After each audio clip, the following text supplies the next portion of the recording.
Hello, good evening. আজকে শনিবার। পায়ে পায়ে অনেকগুলো দিনই আমরা কাটিয়ে ফেললাম। গল্প বলার এই জার্নি অনেকগুলো দিনই আমার হয়ে গেল। পায়ে পায়ে নয়, বইয়ে বইয়ে বলতে হবে। আজকে আমি আবার চলে এসেছি আমার প্রিয় ভালোবাসার বই নিয়ে। বুঝতেই পারছেন, গল্পগুচ্ছ। আজকে গল্পগুচ্ছ থেকে যে গল্পটা আমি পড়ব তার নাম গুপ্তধন। গুপ্তধন ব্যাপারটা খুবই আমাদের একটা বেশ শিহরণ জাগায় ছোটবেলা থেকেই। গুপ্তধন বললেই অনেক কিছু মনে পড়ে, অনেক কিছু মনে হয়। প্রথমেই মনে হয় একটা সুড়ঙ্গ, তারপরে মনে হয় আমার যা যা মনে হয়, তারপর মনে হয় বেশ কিছু কাঠের নকশা কাটা কাঠের বাক্স, যেই বাক্সগুলো খুললেই অনেক মোহর পাওয়া যাবে, তারপরে অনেক পুরনো সোনার গয়নাগাটি পাওয়া যাবে, আর সেগুলো থেকে আলো ঠিকরে ঠিকরে উঠবে, আলো ঠিকরে পড়বে আর কি, সেগুলোর মধ্যে চকচক করবে সেগুলো। গুপ্তধন বললে আমার এগুলোই মনে হয়। ছোটোবেলা থেকে বিভিন্ন বইতে, তারপর ছুটিতে অনেক রকম সিনেমা আমরা দেখতাম, যেগুলোতে গুপ্তধন ব্যাপারটা খুব সুন্দরভাবে ঠিক এই রকম দৃশ্যেই আমরা গুপ্তধন দেখতাম, বা যে গল্পতে পড়তাম তখনও গুপ্তধন সম্পর্কে পড়ে এটাই আমাদের চোখে ভাসতো আর কি। তো দেখি গল্পগুচ্ছতে গুপ্তধন কিভাবে আমাদের রবিবাবু বলেছেন। পড়া নিশ্চয়ই গল্পটা সকলেরই, কিন্তু আমি তো গল্প বলতে এসেছি, তাই আমি বলবো। অমাবস্যার নিশীথ রাত্রি। মৃত্যুঞ্জয় তান্ত্রিক তাহাদের বহুকালের গৃহদেবতা জয়কালীর পূজায় বসিয়াছে। পূজা সমাধা করিয়া যখন উঠিল, তখন নিকটস্থ আমবাগান হইতে প্রত্যুষের প্রথম কাক ডাকিল। মৃত্যুঞ্জয় পশ্চাতে ফিরিয়া চাহিয়া দেখিল মন্দিরের দ্বার রুদ্ধ রহিয়াছে। তখন সে একবার দেবীর চরণতলে মস্তক ঠেকাইয়া তাহার আসন সরাইয়া দিল। সেই আসনের নিচে হইতে একটি কাঁঠাল কাঠের বাক্স বাহির হইল। পইতায় চাবি বাঁধা ছিল। সেই চাবি লাগাইয়া মৃত্যুঞ্জয় বাক্সটি খুলিল। খুলিবা মাত্রই চমকিয়া উঠিয়া মাথায় করাঘাত করিল। মৃত্যুঞ্জয়ের অন্দরের বাগান প্রাচীর দিয়া ঘেরা। সেই বাগানের এক প্রান্তে বড় বড় গাছের ছায়ায় অন্ধকারে এই ছোট মন্দিরটি। মন্দিরে জয়কালীর মূর্তি ছাড়া আর কিছুই নাই। তাহার প্রবেশদ্বার একটি মাত্র। মৃত্যুঞ্জয় বাক্সটি লইয়া অনেকক্ষণ নাড়াচাড়া করিয়া দেখিল। মৃত্যুঞ্জয় বাক্সটি খুলিবার পূর্বে তাহা বন্ধ ছিল, কেহ তাহা ভাঙে নাই। মৃত্যুঞ্জয় 10 বার করিয়া প্রতিমার চারিদিক ঘুরাইয়া হাতড়াইয়া দেখিল, কিছুই পাইল না। পাগলের মতো মন্দিরের দ্বার খুলিয়া ফেলিল। তখন ভোরের আলো ফুটিতেছে। মন্দিরের চারিদিকে মৃত্যুঞ্জয় ঘুরিয়া ঘুরিয়া বৃথা আশ্বাসে খুঁজিয়া বেড়াইতে লাগিল।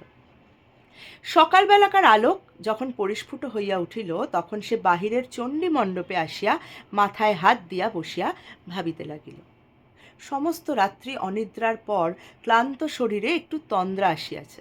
এমন সময় হঠাৎ চমকিয়া উঠিয়া শুনিল, জয় হোক বাবা। সম্মুখ প্রাঙ্গণে এক জটাজুটধারী সন্ন্যাসী। মৃত্যুঞ্জয় ভক্তিভরে তাহাকে প্রণাম করিল। সন্ন্যাসী তাহার মাথায় হাত দিয়া আশীর্বাদ করিয়া কহিলেন, বাবা, তুমি মনের মধ্যে বৃথা শোক করিতেছ। শুনিয়া মৃত্যুঞ্জয় আশ্চর্য হইয়া উঠিল। কহিল, আপনি অন্তর্যামী, নহিলে আমার শোক কেমন করিয়া বুঝিলেন? আমি তো কাহাকেও কিছু বলি নাই। সন্ন্যাসী কহিলেন, বৎস, আমি বলিতেছি, তোমার যাহা হারাইয়াছে সেজন্য তুমি আনন্দ করো, শোক করিও না। মৃত্যুঞ্জয় তাহার 2 পা জড়াইয়া ধরিয়া কহিল, আপনি তবে তো সমস্তই জানিয়াছেন। কেমন করিয়া হারাইয়াছে, কেমন করিয়া ফিরিয়া পাইব, তাহা না বলিলে আমি আপনার চরণ ছাড়িব না। সন্ন্যাসী কহিলেন, আমি যদি তোমার অমঙ্গল কামনা করিতাম তবে বলিতাম, কিন্তু ভগবতী দয়া করিয়া যাহা হরণ করিয়াছেন সেজন্য শোক করিও না। মৃত্যুঞ্জয় সন্ন্যাসীকে প্রসন্ন করিবার জন্য সমস্ত দিন বিবিধ উপাচারে তাহার সেবা করিল। পরদিন প্রত্যুষে নিজের গোহাল হইতে লোটা ভরিয়া সফেন দুগ্ধ দুহিয়া লইয়া আসিয়া দেখিল সন্ন্যাসী নাই। মৃত্যুঞ্জয় যখন শিশু ছিল, তখন তাহার পিতামহ হরিহর একদিন এই চণ্ডী মণ্ডপে বসিয়া তামাক খাইতেছিল। তখন এমনি করিয়াই একটি সন্ন্যাসী জয় হোক বাবা বলিয়া এই প্রাঙ্গণে আসিয়া দাঁড়াইয়াছিলেন। হরিহর সেই সন্ন্যাসীকে কয়েকদিন বাড়িতে রাখিয়া বিধিমতো সেবার দ্বারা সন্তুষ্ট করিল। বিদায়কালে সন্ন্যাসী যখন জিজ্ঞাসা করিলেন, বৎস, তুমি কি চাও? হরিহর কহিল, বাবা, যদি সন্তুষ্ট হইয়া থাকেন তবে আমার অবস্থাটা একবার শুনুন। এককালে এই গ্রামে আমরা সকলের চেয়ে বর্ধিষ্ণু ছিলাম। আমার প্রপিতামহ দূর হইতে কুলীন আনাইয়া তাহার এক কন্যার বিবাহ দিয়াছিলেন। তাহার সেই দৌহিত্র বংশ আমাদিগকেই ফাঁকি দিয়া আজকাল এই গ্রামে বড়লোক হইয়া উঠিয়াছে। আমাদের এখন অবস্থা ভালো নয়, কাজেই ইহাদের অহংকার সহ্য করিয়া থাকি, কিন্তু আর সহ্য হয় না। কি করিলে আমরা আবার বড় বংশের হইয়া উঠিব, সেই উপায় বলিয়া দিন, সেই আশীর্বাদ করুন। সন্ন্যাসী ঈষৎ হাসিয়া কহিলেন, বাবা, ছোট হইয়াই সুখে থাকো, বড় হইবার চেষ্টায় শ্রেয় দেখি না। কিন্তু হরিহর তবু ছাড়িল না। বংশকে বড় করিবার জন্য সে সমস্ত স্বীকার করিতে রাজি আছে। তখন সন্ন্যাসী তাহার ঝুলি হইতে কাপড়ে মোড়া একটি তুলাট কাগজের লিখন বাহির করিলেন। কাগজখানি দীর্ঘ, কোষ্ঠীপত্রের মতো গুটানো। সন্ন্যাসী সেটি মেজের উপরে খুলিয়া ধরিলেন। হরিহর দেখিল তাহাতে নানা প্রকার চক্রে নানা সাংকেতিক চিহ্ন আঁকা, আর সকলের নিম্নে একটি প্রকাণ্ড ছড়া লেখা আছে। তাহার আরম্ভটা এইরূপ: পায়ে ধরে সাধা, রা নাহি দেয় রাধা, শেষে দিল রা, পাগল ছাড়ো পা, তেঁতুল বটের কোলে, দক্ষিণে যাও চলে, ঈশান কোণে ঈশানী, কহে দিলাম নিশানী, ইত্যাদি। হরিহর কহিল, বাবা, কিছুই তো বুঝিলাম না। সন্ন্যাসী কহিলেন, কাছে রাখিয়া দাও, দেবীর পূজা করো, তাহার প্রসাদে তোমার বংশে কেহ না কেহ এই লিখন বুঝিতে পারিবে, তখন সে এমন ঐশ্বর্য পাইবে জগতে তাহার তুলনা নাই। হরিহর মিনতি করিয়া বলিল, বাবা, কি বুঝাইয়া দিবেন না? সন্ন্যাসী কহিলেন, না, সাধনা দ্বারা বুঝিতে হইবে। এমন সময় হরিহরের ছোট ভাই শঙ্কর আসিয়া উপস্থিত হইল। তাহাকে দেখিয়া হরিহর তাড়াতাড়ি লিখনটি লুকাইবার চেষ্টা করিল। সন্ন্যাসী হাসিয়া কহিলেন, বড় হইবার পথের দুঃখ এখন হইতেই শুরু হইল, কিন্তু গোপন করিবার দরকার নাই, কারণ ইহার রহস্য কেবল একজন মাত্রই ভেদ করিতে পারিবে। হাজার চেষ্টা করিলেও আর কেহ তাহা পারিবে না। তোমাদের মধ্যে সেই লোকটি যে কে তাহা কেহ জানে না, অতএব ইহা সকলের সম্মুখে নির্ভয়ে খুলিয়া রাখিতে পারো। সন্ন্যাসী চলিয়া গেলেন। কিন্তু হরিহর এই কাগজটি লুকাইয়া না রাখিয়া থাকিতে পারিল না। পাছে আর কেহ ইহা হইতে লাভবান হয়, পাছে তাহার ছোট ভাই শঙ্কর ইহার ফলভোগ করিতে পারে। এই আশঙ্কায় হরিহর এই কাগজটি একটি কাঁঠাল কাঠের বাক্সে বন্ধ করিয়া তাহাদের গৃহদেবতা জয়কালীর আসনতলে লুকাইয়া রাখিল।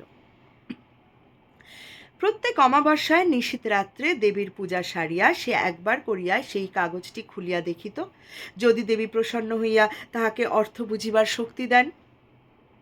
শঙ্কর কিছুদিন হইতে হরিহরকে মিনতি করিতে লাগিল, দাদা, আমাকে সেই কাগজটা একবার ভালো করিয়া দেখিতে দাও না। হরিহর কহিল, দূর পাগল, সে কাগজে কি আছে? বেটা ভণ্ড সন্ন্যাসী কাগজে কতগুলা হিজিবিজি কাটিয়া আমাকে ফাঁকি দিয়া গেল, আমি সে পুরাইয়া ফেলিয়াছি। শঙ্কর চুপ করিয়া রহিল। হঠাৎ একদিন শঙ্করকে ঘরে দেখিতে পাওয়া গেল না। তাহার পর হইতে সে নিরুদ্দেশ। হরিহরের অন্য সমস্ত কাজকর্ম নষ্ট হইল। গুপ্ত ঐশ্বর্যের ধ্যান এক মুহূর্ত সে ছাড়িতে পারিল না। মৃত্যুকাল উপস্থিত হইলে সে তাহার বড় ছেলে শ্যামাপদকে এই সন্ন্যাসী দত্ত কাগজখানি দিয়া গেল। এই কাগজ পাইয়া শ্যামাপদ চাকরি ছাড়িয়া দিল। জয়কালীর পূজায় তার একান্ত মনে এই লিখন পাঠের চর্চায় তাহার জীবনটা যে কোন দিক দিয়া কাটিয়া গেল সে নিজেও বুঝিতে পারিল না। মৃত্যুঞ্জয় শ্যামাপদর বড় ছেলে। পিতার মৃত্যুর পরে সেই সন্ন্যাসী দত্ত গুপ্ত লিখনের অধিকারী হইয়াছে। তাহার অবস্থা উত্তরোত্তর যতই হীন হইয়া আসিতে লাগিল, ততই অধিকতর আগ্রহের সহিত ওই কাগজখানির প্রতি তাহার সমস্ত চিত্ত নিবিষ্ট হইল। এমন সময় গত অমাবস্যা রাত্রে পূজার পর লিখনখানি সে আর দেখিতে পাইল না। সন্ন্যাসীও কোথায় অন্তর্ধান করিল। মৃত্যুঞ্জয় কহিল, এই সন্ন্যাসীকে ছাড়া হইবে না, সমস্ত সন্ধান ইহার কাছ হইতেই মিলিবে। এই বলিয়া সে ঘর ছাড়িয়া সন্ন্যাসীকে খুঁজিতে বাহির হইল। 1 বৎসর পথে পথে কাটিয়া গেল। গ্রামের নাম ধারাগোল। সেখানে মৃত্যুঞ্জয় মুদির দোকানে বসিয়া তামাক খাইতেছিল আর অন্যমনস্ক হইয়া নানা কথা ভাবিতেছিল। কিছু দূরে মাঠের ধার দিয়া একজন সন্ন্যাসী চলিয়া গেল। প্রথমটা মৃত্যুঞ্জয়ের মনোযোগ আকৃষ্ট হইল না। একটু পরে হঠাৎ তাহার মনে হইল যে লোকটা চলিয়া গেল এই তো সেই সন্ন্যাসী। তাড়াতাড়ি হুঁকাটা রাখিয়া মুদিকে সচকিত করিয়া এক দৌড়ে সে দোকান হইতে বাহির হইয়া গেল, কিন্তু সন্ন্যাসীকে সে দেখিতে পাইল না। তখন সন্ধ্যা অন্ধকার হইয়া আসিয়াছে। অপরিচিত স্থানে কোথায় যে সন্ন্যাসীর সন্ধান করিতে যাইবে তাহা সে ঠিক বুঝিতে পারিল না। দোকানে ফিরিয়া আসিয়া মুদিকে জিজ্ঞাসা করিল, ওই যে মস্ত বন দেখা যাইতেছে, ওখানে কি আছে? মুদি কহিল, এককালে ওই বন শহর ছিল, কিন্তু অজ্ঞস্ত মুনির শাপে ওখানকার রাজা প্রজা সমস্তই মরকে মরিয়াছে। লোকে বলে ওখানে অনেক ধনরত্ন আজও খুঁজিলে পাওয়া যায়, কিন্তু দিন দুপুরে ওই বনে সাহস করিয়া কেউ যাইতে পারে না। যে গেছে সে আর ফেরে নাই। মৃত্যুঞ্জয়ের মন চঞ্চল হইয়া উঠিল। সমস্ত রাত্রি মুদির দোকানে মাদুরের উপর পড়িয়া মশার জ্বালায় সর্বাঙ্গ চাপড়াইতে লাগিল, আর ওই বনের কথা, সন্ন্যাসীর কথা, সেই হারানো লিখনের কথা ভাবিতে লাগিল। বারবার পড়িয়া সেই লিখনটি মৃত্যুঞ্জয়ের প্রায় কণ্ঠস্থ হইয়া গিয়াছিল। তাই এই অনিদ্রাবস্থায় কেবলই তাহার মাথায় ঘুরিতে লাগিল, পায়ে ধরে সাধা, রা নাই দেয় রাধা, শেষে দিল রা, পাগল ছাড়ো পা। মাথা গরম হইয়া উঠিল। কোনো মতেই এই কটা ছত্র সে মন হইতে দূর করিতে পারিল না। অবশেষে ভোরের বেলায় যখন তাহার তন্দ্রা আসিল, তখন স্বপ্নে এই চারি ছত্রের অর্থ অতি সহজে তাহার নিকট প্রকাশ হইল। রা নাহি দেয় রাধা, অতএব রাধার রা না থাকিলে ধা রহিল। শেষে দিল রা, অতএব হইল ধারা। পাগল ছাড়ো পা, পাগলের পা ছাড়িলে গোল বাকি রহিল, অতএব সমস্তটা মিলিয়া হইল ধারা গোল। এই জায়গাটার নাম তো ধারাগলি বটে। স্বপ্ন ভাঙিয়া মৃত্যুঞ্জয় লাফাইয়া উঠিল। সমস্ত দিন বনের মধ্যে ফিরিয়া সন্ধ্যাবেলায় বহু কষ্টে পথ খুঁজিয়া অনাহারে মৃতপ্রায় অবস্থায় মৃত্যুঞ্জয় গ্রামে ফিরিল। পরদিন চাদরে চিঁড়া বাঁধিয়া পুনর্বার সে বনের মধ্যে যাত্রা করিল। অপরাহ্নে একটা দিঘির ধারে আসিয়া উপস্থিত হইল। দিঘির মাঝখানটা পরিষ্কার জল, আর পাড়ের গায়ে গায়ে চারিদিকে পদ্ম আর কুমুদের বন। পাথরে বাঁধানো ঘাট ভাঙিয়া চুরিয়া পড়িয়াছে। সেইখানে জলে চিঁড়া ভিজাইয়া খাইয়া দিঘির চারিদিক প্রদক্ষিণ করিয়া দেখিতে লাগিল। দিঘির পশ্চিম পাড়ের প্রান্তে হঠাৎ মৃত্যুঞ্জয় থমকিয়া দাঁড়াইল। দেখিল একটা তেঁতুল গাছকে বেষ্টন করিয়া প্রকাণ্ড বট গাছ উঠিয়াছে।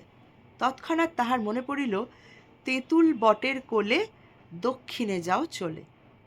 দক্ষিণে কিছু দূর যাইতেই ঘন জঙ্গলের মধ্যে আসিয়া পড়িল। সেখানে সে বেত ঝাড় ভেদ করিয়া চলা একেবারে অসাধ্য। যাহা হোক, মৃত্যুঞ্জয় ঠিক করিল এই গাছটাকে কোনো মতেই হারাইলে চলিবে না। এই গাছের কাছে ফিরিয়া আসিবার সময় গাছের অন্তরাল দিয়া অনতি দূরে একটা মন্দিরের চূড়া দেখা গেল। সেই দিকের প্রতি লক্ষ্য করিয়া মৃত্যুঞ্জয় এক ভাঙা মন্দিরের কাছে আসিয়া উপস্থিত হইল। দেখিল নিকটে একটা চুল্লি, পোড়া কাঠ আর ছাই পড়িয়া আছে। অতি সাবধানে মৃত্যুঞ্জয় ভগ্নদার মন্দিরের মধ্যে উঁকি মারিল। সেখানে কোনো লোক নাই, প্রতিমা নাই, কেবল একটি কম্বল কমণ্ডলু আর গেরুয়া উত্তরীয় পড়িয়া আছে। তখন সন্ধ্যা আসন্ন হইয়া আসিয়াছে। গ্রাম বহু দূরে। অন্ধকারে বনের মধ্যে পথ সন্ধান করিয়া যাইতে পারিবে কিনা, তাই এই মন্দিরে মনুষ্য বসতির লক্ষণ দেখিয়া মৃত্যুঞ্জয় খুশি হইল। মন্দির হইতে একটি বৃহৎ প্রস্তর খণ্ড ভাঙিয়া দ্বারের কাছে পড়িয়াছিল।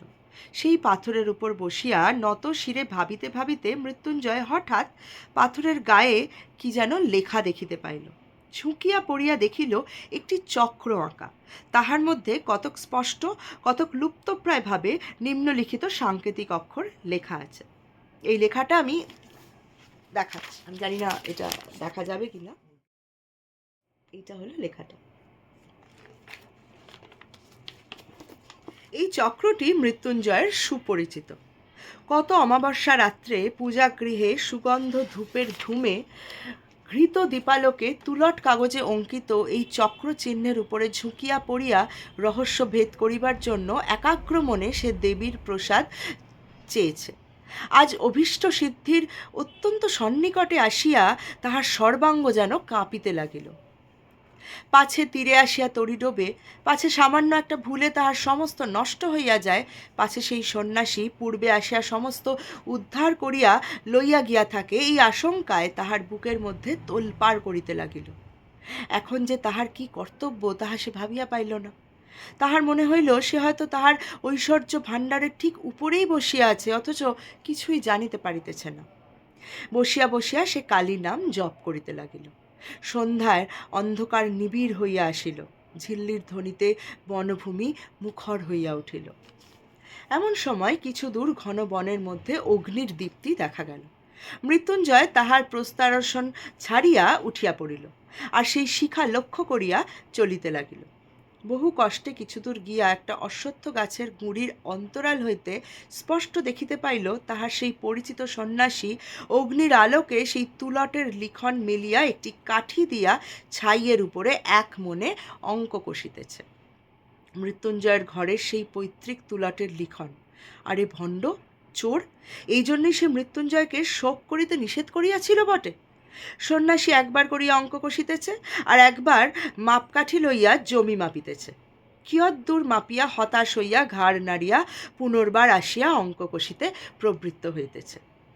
এমনি করিয়া রাত্রি যখন অবসান প্রায়, যখন নিশান্তের শীত বায়ুতে বনস্পতির অগ্রশাখার পল্লবগুলি মর্মরিত হইয়া উঠিল, তখন সন্ন্যাসী সেই লিখনপত্র গুটাইয়া লইয়া চলিয়া গেল। মৃত্যুঞ্জয় কি করিবে ভাবিয়া পাইল না। ইহা সে নিশ্চয়ই বুঝিতে পারিল যে সন্ন্যাসীর সাহায্য ব্যতীত এই লিখনের রহস্যভেদ করা তাহার সাধ্য হইবে না। লুব্ধ সন্ন্যাসী যে মৃত্যুঞ্জয়কে সাহায্য করিবে না তাহাও নিশ্চিত। অতএব গোপনে সন্ন্যাসীর প্রতি দৃষ্টি রাখা ছাড়া অন্য উপায় নাই। কিন্তু দিনের বেলায় গ্রামে না গেলে তাহার আহার মিলিবে না। অতএব অন্তত কাল সকালে একবার গ্রামে যাওয়া আবশ্যক। ভোরের দিকে অন্ধকার একটু ফিকা হইবা মাত্র সে গাছ হইতে নামিয়া পড়িল। যেখানে সন্ন্যাসী ছাইয়ের মধ্যে আঁক কষিতেছিল সেখানে ভালো করিয়া দেখিল, কিছুই বুঝিল না। চতুর্দিকে ঘুরিয়া দেখিল, অন্য বনখণ্ডের সঙ্গে কোনো প্রভেদ নাই। বনতলের অন্ধকার ক্রমে যখন ক্ষীণ হইয়া আসিল, তখন মৃত্যুঞ্জয় অতি সাবধানে চারিদিকে দেখিতে দেখিতে গ্রামের উদ্দেশ্যে চলিল। তাহার ভয় ছিল পাছে সন্ন্যাসী তাহাকে দেখিতে পায়। যে দোকানে মৃত্যুঞ্জয় আশ্রয় গ্রহণ করিয়াছিল তাহার নিকটে একটি কায়স্থ গৃহিণী ব্রত উদযাপন করিয়া সেদিন ব্রাহ্মণ ভোজন করাইতে প্রবৃত্ত ছিল। সেইখানে আজ মৃত্যুঞ্জয়ের আহার জুটিয়া গেল। কয়দিন আহারের কষ্টের পর আজ তাহার ভোজনটি গুরুতর হইয়া উঠিল। সেই গুরু ভোজনের পর যেমন তামাকটি খাইয়া দোকানের মাদুরটিতে একবার গড়াইয়া লইবার ইচ্ছা করিল, অমনি গত রাত্রির অনিদ্রা কাতর মৃত্যুঞ্জয় ঘুমে আচ্ছন্ন হইয়া পড়িল। মৃত্যুঞ্জয় স্থির করিয়াছিল আজ সকাল সকাল আহারাদি করিয়া যথেষ্ট বেলা থাকিতে থাকিতে বাহির হইবে, কিন্তু তাহার উল্টা হইল। যখন তাহার নিদ্রাভঙ্গ হইল তখন সূর্য অস্ত গিয়াছে, তবু মৃত্যুঞ্জয় দমিল না। অন্ধকারই বনের মধ্যে সে প্রবেশ করিল। দেখিতে দেখিতে রাত্রি ঘনীভূত হইয়া আসিল। গাছের ছায়ার মধ্যে দৃষ্টি আর চলে না, জঙ্গলের মধ্যে পথ অবরুদ্ধ হইয়া যায়। মৃত্যুঞ্জয় যে কোন দিক হইতে কোথায় যাইতেছে তাহা কিছুই ঠাহর পাইল না। রাত্রি যখন অবসান হইল তখন দেখিল সমস্ত রাত্রি সে বনের প্রান্তে একই জায়গায় ঘুরিয়া ঘুরিয়া বেড়াইয়াছে। কাকের দল কা কা শব্দে গ্রামের দিকে উড়িল। এই শব্দ মৃত্যুঞ্জয়ের কানে ব্যঙ্গপূর্ণ ধিক্কার বাক্যের মতন শুনাইল। গণনায় বারংবার ভুল, আর সেই ভুল সংশোধন করিতে করিতে অবশেষে সন্ন্যাসী সুরঙ্গের পথ আবিষ্কার করিয়াছেন। সুরঙ্গের মধ্যে মশাল লইয়া তিনি প্রবেশ করিলেন। বাঁধানো ভিত্তির গায়ে শ্যাতলা পড়িয়াছে, মাঝে মাঝে এক এক জায়গায় জল চুইয়া পড়িতেছে। স্থানে স্থানে কতকগুলা ভেক গায়ে গায়ে স্তূপাকার হইয়া নিদ্রা দিতেছে। এই পিছল পথ দিয়া কিছু দূর যাইতেই সন্ন্যাসী দেখিলেন সম্মুখে দেয়াল উঠিয়াছে, পথ অবরুদ্ধ। কিছুই বুঝিতে পারিলেন না। দেয়ালের সর্বত্র লৌহ দণ্ড দিয়া সবলে আঘাত করিয়া দেখিলেন কোথাও ফাঁকা আওয়াজ দিতেছে না, কোথাও কোনো রন্ধ্র নাই। এই পথটার যে এইখানেই শেষ তাহা নিঃসন্দেহ। আবার সেই কাগজ খুলিয়া মাথায় হাত দিয়া বসিয়া ভাবিতে লাগিলেন। সে রাত্রি এমন করিয়াই কাটিয়া গেল। পরদিন পুনর্বার গণনা সারিয়া সুরঙ্গে প্রবেশ করিলেন। সেদিন গুপ্ত সংকেত অনুসরণপূর্বক একটি বিশেষ স্থান হইতে পাথর খসাইয়া এক শাখাপত্র আবিষ্কার করিলেন। সেই পথে চলিতে চলিতে আবার এক জায়গায় পথ অবরুদ্ধ হইয়া গেল। অবশেষে পঞ্চম রাত্রে সুরঙ্গের মধ্যে প্রবেশ করিয়া সন্ন্যাসী বলিয়া উঠিলেন, আজ আমি পথ পাইয়াছি, আজ আর আমায় কোনো মতেই ভুল হইবে না। পথ অত্যন্ত জটিল, তাহার শাখা প্রশাখার অন্ত নাই, কোথাও এত সংকীর্ণ যে কুড়ি মারিয়া যাইতে হয়। বহু যত্নে মশাল ধরিয়া চলিতে চলিতে সন্ন্যাসী একটা গোলাকার ঘরের মধ্যে আসিয়া পৌঁছিলেন। সেই ঘরের মাঝখানে একটা বৃহৎ ইঁদারা। মশালের আলোকে সন্ন্যাসী তাহার তল দেখিতে পাইলেন না। ঘরের ছাদ হইতে একটা মোটা প্রকাণ্ড লৌহ শৃঙ্খল ইঁদারার মধ্যে নামিয়া গেছে। সন্ন্যাসী প্রাণপণ বলে ঠেলিয়া এই শৃঙ্খলটাকে অল্প একটুখানি নাড়াইবা মাত্র ঠং করিয়া একটা শব্দ ইঁদারার গহ্বর হইতে উত্থিত হইয়া ঘরময় প্রতিধ্বনিত হইতে লাগিল। যেমন বলা অমনি সেই ঘরের ভাঙা ভিত্তি হইতে একটা পাথর গড়াইয়া পড়িল, আর সেই সঙ্গে আরও একটি কি সচেতন পদার্থ ধপ করিয়া পড়িয়া চিৎকার করিয়া উঠিল। সন্ন্যাসী এই অকস্মাৎ শব্দে চমকিয়া উঠিতেই তাহার হাত হইতে মশাল পড়িয়া নিবিয়া গেল। সন্ন্যাসী জিজ্ঞাসা করিলেন, তুমি কে? কোনো উত্তর পাইলেন না। তখন অন্ধকারে হাতড়াইতে গিয়া তাহার হাতে একটি মানুষের দেহ ঠেকিল। তাহাকে নাড়া দিয়া জিজ্ঞাসা করিলেন, কে তুমি? কোনো উত্তর পাইলেন না, লোকটা অচেতন হইয়া গেছে। তখন চকমকি ঠুকিয়া ঠুকিয়া সন্ন্যাসী অনেক কষ্টে মশালখানা ধরায়। ইতিমধ্যে সেই লোকটাও সংজ্ঞাপ্রাপ্ত হইল, আর উঠিবার চেষ্টা করিয়া বেদনায় আর্তনাদ করিয়া উঠিল। সন্ন্যাসী কহিলেন, এ কি মৃত্যুঞ্জয় যে, তোমার এ মতি হইল কেন? মৃত্যুঞ্জয় কহিল, বাবা মাপ করো, ভগবান আমাকে শাস্তি দিয়াছেন। তোমাকে পাথর ছুঁড়িয়া মারিতে গিয়া সামলাইতে পারি নাই, পিছলে পাথর শুদ্ধ আমিই পড়িয়া গেছি, পাটা নিশ্চয় ভাঙিয়া গেছে। সন্ন্যাসী কহিলেন, আমাকে মারিয়া তোমার কি লাভ হইত? মৃত্যুঞ্জয় কহিল, লাভের কথা তুমি জিজ্ঞাসা করিতেছ? তুমি কিসের লোভে আমার পূজাঘর হইতে লিখনখানি চুরি করিয়া এই সুরঙ্গের মধ্যে ঘুরিয়া বেড়াইতেছ? তুমি তো চোর, তুমি ভণ্ড। আমার পিতামহকে যে সন্ন্যাসী ওই লিখনখানি দিয়াছিলেন, তিনি বলিয়াছিলেন, আমাদেরই বংশের কেহ এই লিখনের সংকেত বুঝিতে পারিবে। এই গুপ্ত ঐশ্বর্য আমাদেরই বংশের প্রাপ্য। তাই আমি এই কয়দিন না খাইয়া না ঘুমাইয়া ছায়ার মতো তোমার পশ্চাতে ফিরিয়াছি। আর যখন তুমি বলিয়া উঠিলে যে পাইয়াছি, তখন আমি আর থাকিতে পারিলাম না। আমি তোমার পশ্চাতে আসিয়া ওই গর্তটার ভিতরে লুকাইয়া বসিয়াছিলাম। ওখান হইতে একটা পাথর খসাইয়া তোমাকে মারিতে গেলাম, কিন্তু শরীর দুর্বল, জায়গাটাও অত্যন্ত পিছল, তাই পড়িয়া গেছি। এখন তুমি আমাকে মারিয়া ফেলো সেও ভালো, আমি যক্ষ হইয়া এই ধন আগলাইব, কিন্তু তুমি ইহা লইতে পারিবে না, কোনো মতেই না। যদি লইতে চেষ্টা করো, আমি ব্রাহ্মণ, তোমাকে অভিশাপ দিয়া এই কূপের মধ্যে ঝাঁপ দিয়া পড়িয়া আত্মহত্যা করিব। এ ধন তোমার ব্রহ্ম রক্ত গোরক্ত তুল্য করিবে। এই ধন তুমি কোনো দিন সুখে ভোগ করিতে পারিবে না। আমাদের পিতা পিতামহ এই ধনের উপরে সমস্ত মন রাখিয়া মরিয়া, ধনের ধ্যান করিতে করিতে আমরা দরিদ্র হইয়াছি। এই ধনের সন্ধানে আমি বাড়িতে অনাথা স্ত্রী ও শিশু সন্তান ফেলিয়া আহার নিদ্রা ছাড়িয়া লক্ষ্মী ছাড়া পাগলের মতো মাঠে ঘাটে ঘুরিয়া বেড়াইতেছি। এই ধন তুমি আমার চোখের সম্মুখে কখনো লইতে পারিবে না। সন্ন্যাসী কহিলেন, মৃত্যুঞ্জয়, তবে শোনো, সমস্ত কথা আমি তোমাকে বলি। তুমি জানো, তোমার পিতামহের এক কনিষ্ঠ সহোদর ছিল, তাহার নাম ছিল শঙ্কর। মৃত্যুঞ্জয় কহিল, হ্যাঁ, তিনি নিরুদ্দেশ হইয়া বাহির হইয়া গিয়াছেন। সন্ন্যাসী কহিলেন, আমি সেই শঙ্কর। মৃত্যুঞ্জয় হতাশ হইয়া দীর্ঘশ্বাস ফেলিল। এতক্ষণ এই গুপ্তধনের উপর তাহার যে একমাত্র দাবি সে সাব্যস্ত করিয়া বসিয়াছিল, তাহারই বংশের আত্মীয় আসিয়া সেই দাবি নষ্ট করিয়া দিল। শঙ্কর কহিলেন, দাদা সন্ন্যাসীর নিকট হইতে লিখন পাইয়া অবধি আমার কাছে তাহা বিধিমতো লুকাইবার চেষ্টা করিতেছিলেন, কিন্তু তিনি যতই গোপন করিতে লাগিলেন, আমার ঔৎসুক্য ততই বাড়িয়া উঠিল।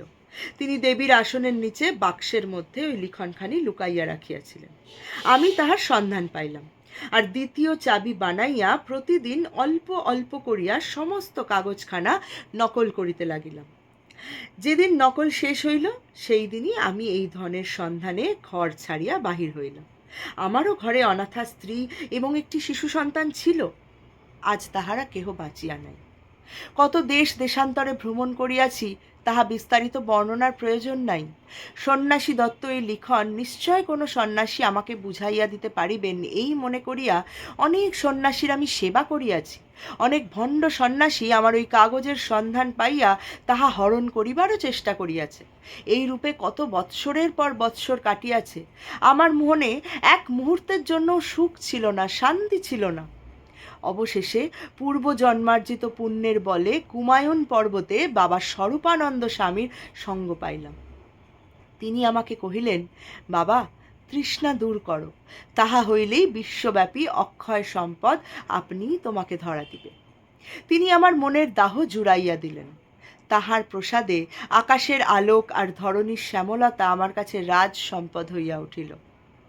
একদিন পর্বতের শিলাতলে শীতের সায়ান্নে পরমহংস বাবার ধুনিতে আগুন জ্বলিতেছিল। সেই আগুনে আমার কাগজখানা সমর্পণ করিলাম। বাবা ঈষৎ একটু হাসিলেন। সে হাসির অর্থ তখন বুঝি নাই, আজ বুঝিয়াছি। তিনি নিশ্চয়ই মনে মনে বলিয়াছিলেন, কাগজখানা ছাই করিয়া ফেলা সহজ, কিন্তু বাসনা এত সহজে ভস্মসাৎ হয় না।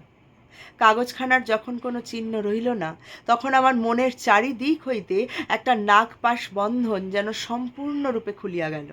মুক্তির অপূর্ব আনন্দে আমার চিত্ত পরিপূর্ণ হইয়া উঠিল। আমি মনে করিলাম, এখন হইতে আমার আর কোনো ভয় নাই, আমি জগতে কিছুই চাহি না। ইহার অনতিকাল পরে পরমহংস বাবার সঙ্গ হইতে চ্যুত হইলাম। তাহাকে অনেক খুঁজিলাম, কোথাও তাহার দেখা পাইলাম না। আমি তখন সন্ন্যাসী হইয়া নিরাসক্ত চিত্তে ঘুরিয়া বেড়াইতে লাগিলাম। অনেক বৎসর কাটিয়া গেল, সেই লিখনের কথা প্রায় ভুলিয়াই গেলাম। এমন সময় একদিন এই ধারাগোলের বনের মধ্যে প্রবেশ করিয়া একটি ভাঙা মন্দিরের মধ্যে আশ্রয় লইলাম। দুই একদিন থাকিতে থাকিতে দেখিলাম, মন্দিরের ভিতে স্থানে স্থানে নানা প্রকার চিহ্ন আঁকা আছে। এই চিহ্নগুলি আমার পূর্ব পরিচিত। এককালে বহুদিন যাহার সন্ধানে ফিরিয়াছিলাম, তাহার যে নাগাল পাওয়া যাইতেছে তাহাতে আমার সন্দেহ রহিল না। আমি কহিলাম, এখানে আর থাকা হইবে না, এই বন ছাড়িয়া চলিলাম। কিন্তু ছাড়িয়া যাওয়া ঘটিল না। মনে হইল, দেখাই যাক না কি আছে। কৌতূহল একেবারে নিবৃত্ত করাই ভালো। চিহ্নগুলা লইয়া অনেক আলোচনা করিলাম, কোনো ফল হইল না। বারবার মনে হইতে লাগিল, কেন সে কাগজখানা পুড়াইয়া ফেলিলাম, সেখানে রাখিলেই বা ক্ষতি কী ছিল। তখন আবার আমার সেই জন্মগ্রামে গেলাম। আমাদের পৈতৃক ভিটার নিতান্ত দুরবস্থা দেখিয়া মনে করিলাম, আমি সন্ন্যাসী, আমার ধনরত্নে কোনো প্রয়োজন নাই, কিন্তু এই গরিবরা তো গৃহী, সেই গুপ্ত সম্পদ ইহাদের জন্য উদ্ধার করিয়া দিলে তাহাতে দোষ নাই। সেই লিখন কোথায় আছে জানিতাম, তাহা সংগ্রহ করা আমার পক্ষে কিছুমাত্র কঠিন হইল না। তাহার পরে একটি বৎসর ধরিয়া এই কাগজখানা লইয়া এই নির্জন বনের মধ্যে গণনা করিয়াছি আর সন্ধান করিয়াছি। মনে আর কোনো চিন্তা ছিল। যত বারংবার বাধা পাইতে লাগিলাম, ততই উত্তরোত্তর আগ্রহ আরও বাড়িয়া চলিল। উন্মত্তের মতো অহরাত্র এই এক অধ্যবসায়ে নিবিষ্ট রহিলাম। ইতিমধ্যে কখন তুমি আমার অনুসরণ করিতেছ তাহা জানিতে পারিলাই।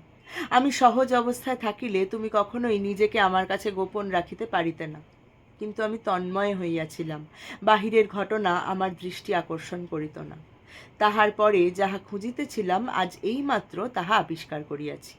এখানে যাহা আছে, পৃথিবীতে কোনো রাজেশ্বরের ভাণ্ডারেও এত ধন নাই, আর একটিমাত্র সংকেত ভেদ করিলেই সেই ধন পাওয়া যাইবে।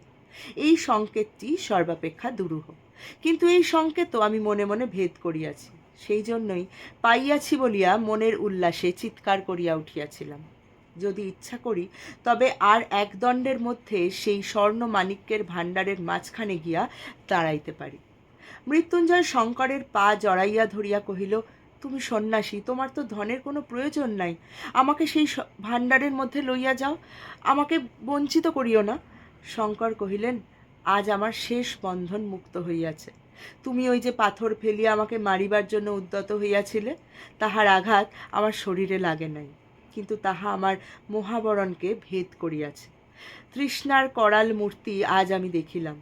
আমার গুরু পরমহংসদেবের নিগূঢ় প্রশান্ত হাস্য এতদিন পরে আমার অন্তরের কল্যাণ দ্বীপে অনির্বাণ আলোক শিখা জ্বালাইয়া তুলিল।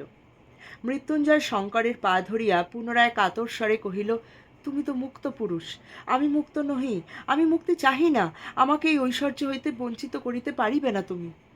সন্ন্যাসী কহিলেন, বৎস, তবে তুমি তোমার এই লিখনটি লও, যদি ধন খুঁজিয়া লইতে পারো তবে লইও। এই বলিয়া তাহার যষ্টি ও লিখনপত্র মৃত্যুঞ্জয়ের কাছে রাখিয়া সন্ন্যাসী চলিয়া গেলেন। মৃত্যুঞ্জয় কহিল, আমাকে দয়া করো, আমাকে ফেলিয়া যাইও না, আমাকে দেখাইয়া দাও। কোনো উত্তর পাইল না। তখন মৃত্যুঞ্জয় যষ্টির উপর ভর করিয়া হাতড়াইয়া সুরঙ্গ হইতে বাহির হইবার চেষ্টা করিল, কিন্তু পথ অত্যন্ত জটিল, গোলক ধাঁধার মতো, বারবার বাধা পাইতে লাগিল। অবশেষে ঘুরিয়া ঘুরিয়া ক্লান্ত হইয়া এক জায়গায় শুইয়া পড়িল এবং নিদ্রা আসিতে বিলম্ব হইল না। ঘুম হইতে যখন জাগিল তখন রাত্রি কি দিন কি কত বেলা তাহা জানিবার কোনো উপায় ছিল না। অত্যন্ত ক্ষুধা বোধ হইলে মৃত্যুঞ্জয় চাদরের প্রান্ত হইতে চিরা খুলিয়া খাইল। তাহার পর আর একবার হাতড়াইয়া সুরঙ্গ হইতে বাহির হইবার পথ খুঁজিতে লাগিল। নানা স্থানে বাধা পাইয়া বসিয়া পড়িল।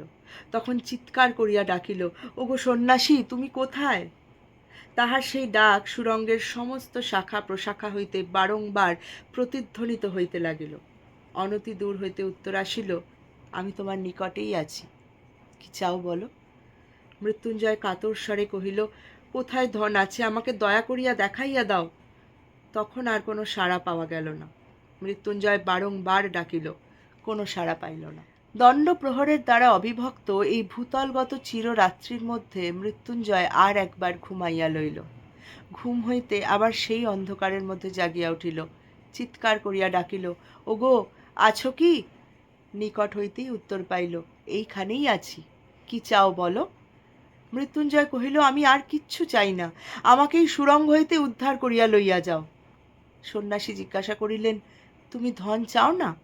মৃত্যুঞ্জয় কহিল, না, চাহি না। তখন চকমকি ঠোকার শব্দ উঠিল এবং কিছুক্ষণ পরে আলো জ্বলিল। সন্ন্যাসী কহিল, তবে এসো মৃত্যুঞ্জয়, এই সুরঙ্গ হইতে বাহিরে যাই। মৃত্যুঞ্জয় কাতর স্বরে কহিল, বাবা, নিতান্তই কি সমস্ত ব্যর্থ হইবে? এত কষ্টের পরেও ধন কি পাইব না?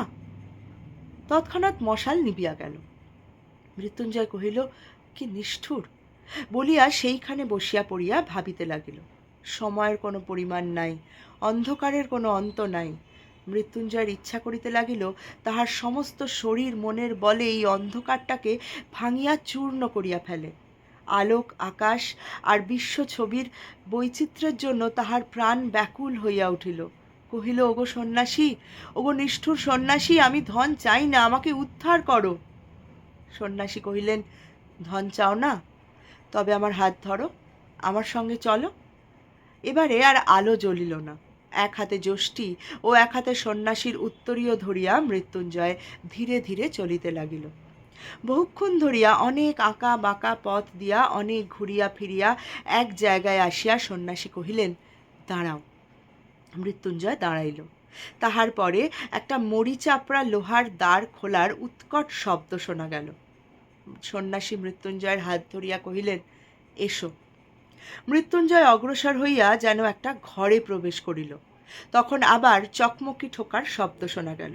কিছুক্ষণ পরে যখন মশাল জ্বলিয়া উঠিল, তখন এ কি আশ্চর্য দৃশ্য! চারিদিকে দেওয়ালের গায়ে মোটা মোটা সোনার পাত ভূগর্ভ রুদ্ধ কঠিন সূর্যালোক পুঞ্জের মতো স্তরে স্তরে সজ্জিত।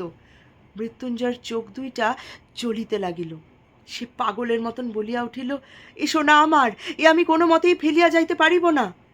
সন্ন্যাসী কহিলেন, আচ্ছা, ফেলিয়া যাইও না, এই মশাল রহিল, আর এই ছাতু, চিরা আর বড় এক ঘটি জল রাখিয়া গেলাম। দেখিতে দেখিতে সন্ন্যাসী বাহির হইয়া আসিলেন, আর এই স্বর্ণ ভাণ্ডারের লৌহর দ্বারে কপাট পড়িল। মৃত্যুঞ্জয় বারবার করিয়া এই স্বর্ণপুঞ্জ স্পর্শ করিয়া ঘরময় ঘুরিয়া ঘুরিয়া বেড়াইতে লাগিল। ছোট ছোট স্বর্ণখণ্ড টানিয়া মেঝের উপরে ফেলিতে লাগিল, কোলের উপর তুলিতে লাগিল, একটার উপরে আর একটা আঘাত করিয়া শব্দ করিতে লাগিল, সর্বাঙ্গের উপর বুলাইয়া তাহার স্পর্শ পাইতে লাগিল। অবশেষে শ্রান্ত হইয়া সোনার পাত বিছাইয়া তাহার উপর শয়ন করিয়া ঘুমাইয়া পড়িল। জাগিয়া উঠিয়া দেখিল চারিদিকে সোনা ঝকঝক করিতেছে, সোনা ছাড়া আর কিছুই নাই। মৃত্যুঞ্জয় ভাবিতে লাগিল, পৃথিবীর উপরে হয়তো এতক্ষণে প্রভাত হইয়াছে, সমস্ত জীবজন্তু আনন্দে জাগিয়া উঠিয়াছে। তাহাদের বাড়িতে পুকুরের ধারের বাগান হইতে প্রভাতে যে একটি স্নিগ্ধ গন্ধ উঠিত, তাহাই কল্পনায় তাহার নাসিকায় যেন প্রবেশ করিতে লাগে। সে যেন স্পষ্ট দেখিতে পাইল পাতিহাঁসগুলি দুলিতে দুলিতে কলরব করিতে করিতে সকালবেলায় পুকুরের জলের মধ্যে আসিয়া পড়িতেছে, আর বাড়ির ঝি বামা কোমরে কাপড় জড়াইয়া ঊর্ধ্বস্থিত দক্ষিণ হস্তের উপর একরাশি পিতল কাঁসার থালা বাটি লইয়া ঘাটে আনিয়া উপস্থিত করিতেছে। মৃত্যুঞ্জয় দ্বারে আঘাত করিয়া ডাকিতে লাগিল, ওগো সন্ন্যাসী ঠাকুর, আছো কি? দ্বার খুলিয়া গেল। সন্ন্যাসী কহিলেন, কি চাও বলো? মৃত্যুঞ্জয় কহিল, আমি বাহিরে যাইতে চাই, কিন্তু সঙ্গে এই সোনার দুটো একটা পাতও কি লইয়া যাইতে পারিব না? সন্ন্যাসী তাহার কোনো উত্তর না দিয়া নূতন মশাল জ্বালাইলেন, পূর্ণ কমণ্ডলু একটি রাখিলেন, আর উত্তরীয় হইতে কয়েক মুষ্টি চিরা মেজের উপর রাখিয়া বাহির হইয়া গেলেন। দ্বার রুদ্ধ হইয়া গেল। মৃত্যুঞ্জয় পাতলা একটা সোনার পাত লইয়া তাহা দোমড়াইয়া খণ্ড খণ্ড করিয়া ভাঙিয়া ফেলিল। সেই খণ্ড সোনাগুলিকে লইয়া ঘরের চারিদিকে লোষ্ট্রখণ্ডের মতো ছড়াইতে লাগিল। কখনো বা দাঁত দিয়া দংশন করিয়া সোনার পাতের উপর দাগ করিতে লাগিল। কখনো বা একটা সোনার পাত মাটিতে ফেলিয়া তাহার উপরে বারংবার পদাঘাত করিতে লাগিল। মনে মনে বলিতে লাগিল, পৃথিবীতে এমন সম্রাট কয়জন আছে যাহারা সোনা লইয়া এমন করিয়া ফেলাছড়া করিতে পারে? মৃত্যুঞ্জয়ের যেন একটা প্রলয়ের রোগ চাপিয়া গেল। তাহার ইচ্ছা করিতে লাগিল এই রাশিকৃত সোনাকে চূর্ণ করিয়া ধুলির মতো সে ঝাঁট দিয়া উড়াইয়া ফেলে, আর এই রূপে পৃথিবীর সমস্ত সুবর্ণলুব্ধ রাজা মহারাজাকে সে অবজ্ঞা করিতে পারে। এমনি করিয়া যতক্ষণ পারিল মৃত্যুঞ্জয় সোনাগুলাকে লইয়া টানাটানি করিয়া শ্রান্ত দেহে ঘুমাইয়া পড়িল। ঘুম হইতে উঠিয়া সে আবার তাহার চারিদিকে সেই সোনার স্তূপ দেখিতে লাগিল। সে তখন দ্বারে আঘাত করিয়া চিৎকার করিয়া বলিয়া উঠিল, ওগো সন্ন্যাসী, আমি এ সোনা চাই না, চাই না সোনা। কিন্তু দ্বার খুলিল না। ডাকিতে ডাকিতে মৃত্যুঞ্জয়ের গলা ভাঙিয়া গেল, কিন্তু দ্বার খুলিল না। এক একটা সোনার পিণ্ড লইয়া দ্বারের উপর ছুঁড়িয়া মারিতে লাগিল, কোনো ফল হইল না। মৃত্যুঞ্জয়ের বুক দমিয়া গেল। তবে আর কি সন্ন্যাসী আসিবে না? এই স্বর্ণ কারাগারের মধ্যে তিলে তিলে পলে পলে শুকাইয়া মরিতে হইবে। তখন সোনাগুলাকে দেখিয়া তাহার আতঙ্ক হইতে লাগিল। বিভীষিকার নিঃশব্দ কঠিন হাস্যের মতো ওই সোনার স্তূপ চারিদিকে স্থির হইয়া রইয়াছে। তাহার মধ্যে স্পন্দন নাই, পরিবর্তন নাই। মৃত্যুঞ্জয়ের যে হৃদয় এখন কাঁপিতেছে, ব্যাকুল হইতেছে, তাহার সঙ্গে উহাদের কোনো সম্পর্ক নাই, বেদনার কোনো সম্বন্ধ নাই। এই সোনার পিণ্ডগুলা আলোক চায় না, আকাশ চায় না, বাতাস চায় না, প্রাণ চায় না, মুক্তি চায় না। ইহারা এই চির অন্ধকারের মধ্যে চিরদিন উজ্জ্বল হইয়া, কঠিন হইয়া, স্থির হইয়া রহিয়াছে। পৃথিবীতে এখন কি গোধূলি আসিয়াছে? আহা, সেই গোধূলির স্বর্ণ, যে স্বর্ণ কেবল ক্ষণকালের জন্য চোখ জুড়াইয়া অন্ধকারের প্রান্তে কাঁদিয়া বিদায় লইয়া যায়। তাহার পরে কুটিরের প্রাঙ্গণতলে সন্ধ্যা তারা এক দৃষ্টে চাহিয়া থাকে। গোষ্ঠে প্রদীপ জ্বালাইয়া বধূ ঘরের কোণে সন্ধ্যাদীপ স্থাপন করে। মন্দির আরতির ঘণ্টা বাজিয়া ওঠে। গ্রামের ঘরের অতি ক্ষুদ্রতম তুচ্ছতম ব্যাপার আজ মৃত্যুঞ্জয়ের কল্পনা দৃষ্টির কাছে উজ্জ্বল হইয়া উঠিল। তাহাদের সেই যে ভোলা কুকুরটা লেজে মাথায় এক হইয়া উঠানের প্রান্তে সন্ধ্যার পর ঘুমাইতে থাকিত, সে কল্পনাও তাহাকে যেন ব্যথিত করিতে লাগিল।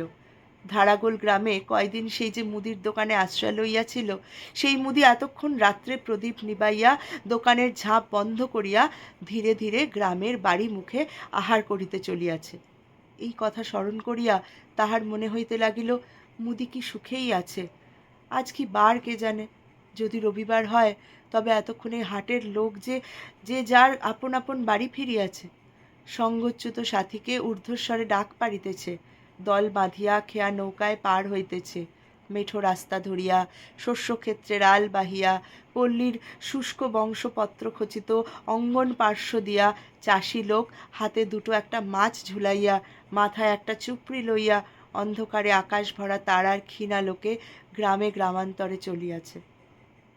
ধরণীর উপরিতলে বিচিত্র বৃহৎ চিরচঞ্চল জীবনযাত্রার মধ্যে তুচ্ছতম দীনতম হইয়া নিজের জীবন মিশাইবার জন্য শত স্তর মৃত্তিকা ভেদ করিয়া তাহার কাছে লোকালয়ের আহ্বান আসিয়া পৌঁছিতে লাগিল।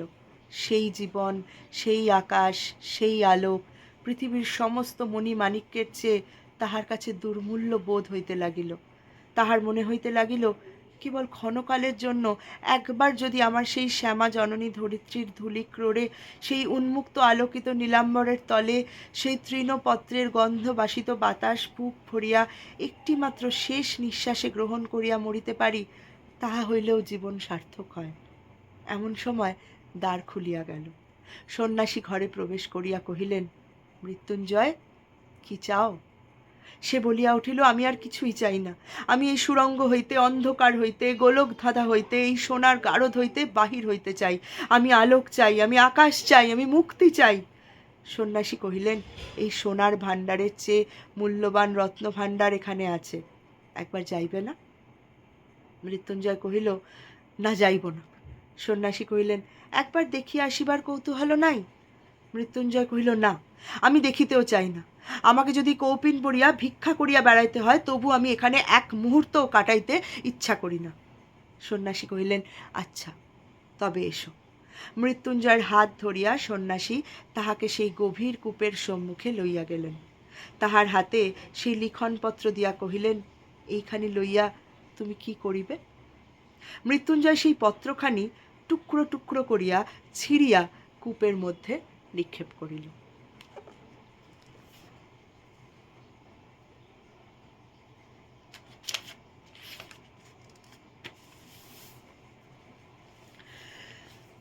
আমাদের চারপাশে এরকম অনেক লোক আছে যারা খুবই বস্তুবাদী, ম্যাটেরিয়ালিস্টিক। জীবনে বস্তুর তো প্রয়োজন হয়, জীবনে টাকা পয়সারও প্রয়োজন হয়, কিন্তু কোথাও গিয়ে আমরা জন্মগতভাবে এই পৃথিবীর থেকে কিছু কিছু জিনিস পেয়েছি, যেমন নিঃশ্বাস, সূর্যের আলো, গাছ থেকে গাছের ছাড়া অক্সিজেন, জল, বাতাস, এই সমস্ত কিছু জন্মগতভাবে এগুলো পৃথিবী আমাদের দিয়েছে। তাই এই জিনিসগুলোকে একদম উপেক্ষা করে শুধুমাত্র বস্তুবাদী হয়েই জীবনে বেঁচে থাকাটা যে কতটা অভিশাপের, সেই কথাই এই গল্পে বলেছে। গল্পটা নিয়ে আমি আর কিছু বলতেই চাই না, খুবই ভারী হয়ে গেছি। আর এই এক একটা সময় যখন ওই লাস্টের দিকে আর কি ওই সোনার পাতগুলো চিবোচ্ছে, সোনার পাত গুঁড়ো করে ফেলে দিচ্ছে, আর কিছু খুঁজে পাচ্ছে না, ঘুমোতে যাওয়ার সময় শোনা, ঘুম থেকে উঠে শোনা, কোনো মানুষ নেই, মানুষের নিঃশ্বাস নেই, গাছের পাতা নেই, খাওয়ার জল নেই, বাড়ির উঠোন নেই, ওইটা একটা খুবই দমবন্ধকর পরিস্থিতি, খুবই সাফোকেটিং। জীবনে যেন এরকম সাফোকেশন কখনোই কাউকে না ভোগ করতে হয়। যাই হোক, আজকের গল্প এখানেই শেষ হলো। আবার আসবো পরশু দিন সোমবার, কারণ কালকে রবিবার, কালকে আমার ছুটি। কালকে আমি গল্প পড়বো, দেখবো সোমবার দিন অন্য কি গল্প বলা যায়। আমার এক বান্ধবী, সে আজকে আমাকে বলেছে যে তার ছেলের ঠাকুরমার ঝুলির বেশ কয়েকটা গল্প খুব প্রিয়, কিছু কিছু গল্প খুব প্রিয়। আমি বলছি কি গল্প, কোন গল্পগুলো। তো আমি চেষ্টা করব, অনেক দিন গল্পগুচ্ছ পড়লাম, বড়দের হাসির গল্পও পড়লাম, রূপতরাশির গল্প আমার বন্ধুর ছেলের খুব প্রিয়। রূপতরাশিতে কী কী গল্প আছে? নীলকমল, লালকমল, ডালিম কুমার, পাতালকন্যা, মণিমালা, সোনার কাঠি, রূপোর কাঠি, সবকটাই আমাদের প্রায় মুখস্থ। কিন্তু আমার ওই বান্ধবীর ছেলেটি, আমার যে বান্ধবী, সে বললো যে তার ছেলে প্রত্যেকদিন স্কুলে যাওয়ার আগে যে সময়টা পায়, সেই সময় ওকে নাকি রূপতরাশির কোনো একটা গল্প প্রতিদিন বলতে হয়। এটা শুনেও আমার খুবই ভালো লাগলো। আমি চেষ্টা করব সামনের সপ্তাহে এই 4টে গল্প বলার, আর বললে আমি আমার বান্ধবী, ওর নাম সুজাতা, ওকে আমি ইনফর্ম করে দেবো যাতে ওর ছেলেকে আমার বলা গল্প শোনাতে পারে। তাহলে আজকের মতো এখানেই শেষ করি আমাদের গল্প আড্ডা। অনেক বড় একটা গল্প বললাম, অনেক গভীর অর্থপূর্ণ একটা গল্প বললাম আজকে। আবার দেখা হচ্ছে সোমবার। আজকের মতন টাটা, গুড নাইট।